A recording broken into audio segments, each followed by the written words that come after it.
بسم اللہ الرحمن الرحیم الحمد للہ الذی انعمنا بنعمت الایمان والصلاة والسلام علی سیدنا محمد خیر الانام وعلی آلہ واصحابہ العظام اما بعد۔ آج بروز جمعۃ المبارک 30 دسمبر کو ایک اہم مجلس منعقد ہو رہی ہے، جس میں بندہ نذیر احمد اور میرے ساتھ حضرت مفتی محمد ایوب صاحب اور چند دوسرے حضرات شریک ہیں۔ اس مجلس میں ان نوجوانوں جنہوں نے کرسمس کی 25 تاریخ کو کرسمس کے فنکشن میں شرکت کی تھی، ان جوانوں کے چند نمائندوں کو یہاں جمع کیا گیا اور ان کے ساتھ تفصیل سے گفتگو ہوئی۔ ان حضرات کے ایمان کے متعلق جو سوالات پیدا ہوئے تھے، اس کے روشنی میں ان سے پہلے ان کی نیت معلوم کی گئی، پھر یہ پوچھا گیا کہ وہاں اس فنکشن کے دوران آپ نے کیا کیا کیا ہے، اور اس کے بعد جب واپس نکلے ہیں تو آپ کے جذبات اور احساسات کیا تھے، اور آپ کو اگر ندامت ہوئی تو کن باتوں پر ندامت ہوئی ہے۔ ان تمام تفصیلات کے جاننے کے بعد اور ان سے وضاحتیں لینے کے بعد اب یہ اعلان کیا جاتا ہے کہ ان حضرات کی نیت ہرگز کوئی ایسی نیت نہیں تھی جس سے ایمان کو خطرہ ہو، اور وہاں فنکشن میں شرکت کے دوران انہوں نے جو حرکات کی ہیں، ان حرکات کی بنا پر اولاً تو ان کے ایمان کو ہم نہیں کہہ سکتے کہ ختم ہوا، لیکن اگر خدا نخواستہ ایمان کو کوئی ضرر ہوا ہے تو انہوں نے پہلے بھی دل کی گہرائی کے ساتھ کلمہ طیبہ پڑھا ہے اور ایمان کی تجدید کی ہے، اور اس وقت کی مجلس میں بھی بہت گڑ گڑا کر، بہت رو کر، بہت ہی آہوزاری کے ساتھ اور ٹوٹے ہوئے دلوں کے ساتھ انہوں نے کلمہ طیبہ پڑھا، تجدید ایمان کی، اور بلک کر رو کر کے اپنی اس غلطی پر توبہ بھی کی اور معافی بھی مانگ رہے ہیں۔ اب ہم سب مسلمانوں کی ذمہ داری ہے کہ ان کے ساتھ ہمدردی کا معاملہ کریں،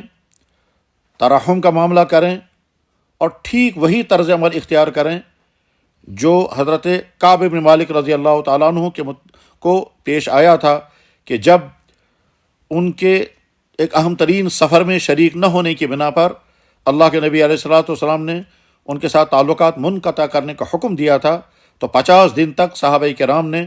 ان کے ساتھ تمام طرح کے سلام و کلام کو بند کر دیا تھا، اور اس کے نتیجے میں ان کا رہنا بہت مشکل ہو گیا تھا، یہاں تک کہ زمین تنگ ہو گئی تھی، جیسا کہ قرآن نے بیان فرمایا۔ ہم نے محسوس کیا کہ یہ نوجوان اور ان کی وہ بہنیں جو اس تقریب میں شریک ہوئی ہیں، ان کا بھی حال اس سے ملتا جلتا ہی ہے۔ ان کے گھر والوں نے ان کے دروازے بند کر دیے ہیں، اور ان کے رشتہ دار ان سے ملنے کو تیار نہیں، اور دوسرے بہت سارے لوگ ان پر طرح طرح کے طعنے و تبصرے کرتے ہیں، تو بلا شبہ ان کی زمین بھی بہت تنگ ہو گئی ہے۔ اب جب یہ باقاعدہ تجدید ایمان کے ساتھ، توبہ کے ساتھ، گڑ گڑا کر کے، معافی مانگ کر کے اپنی ایمان پر قائم ہیں، تو اب ہمارا رویہ وہی ہونا چاہیے کہ جب حضرت کعب بن مالک رضی اللہ تعالیٰ عنہ کی توبہ قبول ہوئی تو تمام مسلمانوں نے ان کو گلے لگایا۔ بس ٹھیک اسی طرح سے تمام مسلمان بھائی، خاص طور پر ان کے رشتہ داران اور ان کے پڑوسی حضرات، ہرگز ان کو کوئی ایسا طعنہ نہیں دیں گے جس طعنے کی بنا پر ان کی دل خراشی ہو، کوئی ایسا برا لفظ نہیں کہیں گے، ان کے ساتھ کوئی ایسا رویہ نہیں برتیں گے جس کی بنا پر یہ سوچنے لگیں کہ ایمان پر قائم ہونے کے باوجود ہمارے ساتھ یہ رویہ کیوں برتا جا رہا ہے۔ ایمان کا تقاضا یہ ہے کہ جہاں ایمان کا مسئلہ پیدا ہو جائے وہاں آدمی ایمان کے جذبات کا اظہار کرے، اور ایمان ہی کا تقاضا یہ ہے کہ جذبات کے اظہار میں بھی اسلام کے حدود کی رعایت کی جائے۔ اب جب یہ حضرات بہت گڑ گڑا کر کے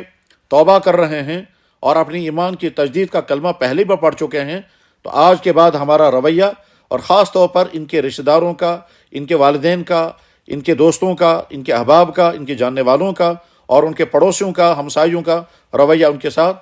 اخوت اسلامی کا رویہ ہونا چاہیے، محبت دینی کا رویہ ہونا چاہیے۔ کسی طرح سے بھی ان پر نہ طعن و تشنیع ہو، نہ طنز کیا جائے، نہ چڑھایا جائے، نہ آر دلایا جائے، اور یاد رکھنا چاہیے کسی مسلمان کو اس کے چھوڑے ہوئے گناہ پر طعنہ دینا اور شرمندہ کرنا یہ خود گناہ کبیرہ ہے۔ اللہ تعالی ہم سب کو ایمان پر قائم فرمائے۔ اس مجلس میں یہ خود اپنی طرف سے اپنی توبہ کا اعلان کرنا چاہتے ہیں،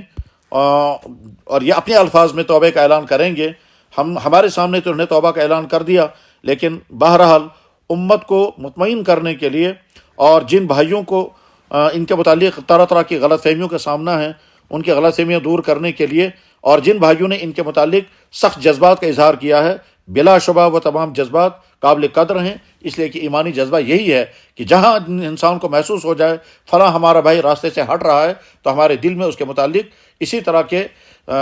جذبات پیدا ہونے چاہیے، اور انہی جذبات کا تقاضا یہ ہے کہ جب ہم ان کو واپس آتا ہوا دیکھ رہے ہیں تو اب ایمانی محبت کا اظہار کریں گے۔ ہم ان کی طرف سے بھی سنیں گے کہ یہ اپنے احساسات کا اظہار کیسے کرتے ہیں، اور اسی پر ہم سب کے لیے میسیج جو ہے وہ یہ ہے کہ الحمدللہ ان جوانوں کا ایمان قائم ہے، اور آئندہ بھی انشاءاللہ اسی ایمان پر یہ قائم رہیں گے۔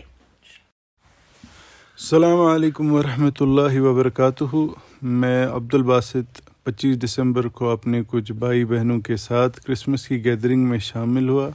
جس کی خالص نیت بردرہڈ اور کمیونل ہارمنی کی تھی،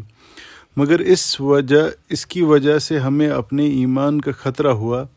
جس کی ہم نے توبہ پچھلی مجلس میں بھی کی ہے اور اس مجلس میں بھی کرتے ہیں۔ ہم بہت شرمندہ ہیں اپنے ایمان کو خطرے میں ڈالا، اور امت محمدیہ صلی اللہ علیہ وسلم کے جذبات کو بھی ٹھیس پہنچائی ہے، جس کی ہم تہہ دل سے معافی چاہتے ہیں۔ ہم اپنے ایمان پر قائم تھے، ہیں، اور انشاءاللہ مرتے دم تک رہیں گے، اور اس مجلس میں دوبارہ اپنے کلمے کی تشدید کرتے ہیں۔ اشہد ان لا الہ الا اللہ واشہد ان محمدا عبدہ ورسولہ۔ اشہد ان لا الہ الا اللہ واشہد ان محمدا عبدہ ورسولہ۔ اشہد ان لا الہ الا اللہ واشہد ان محمدا عبدہ ورسولہ، صلی اللہ علیہ وسلم۔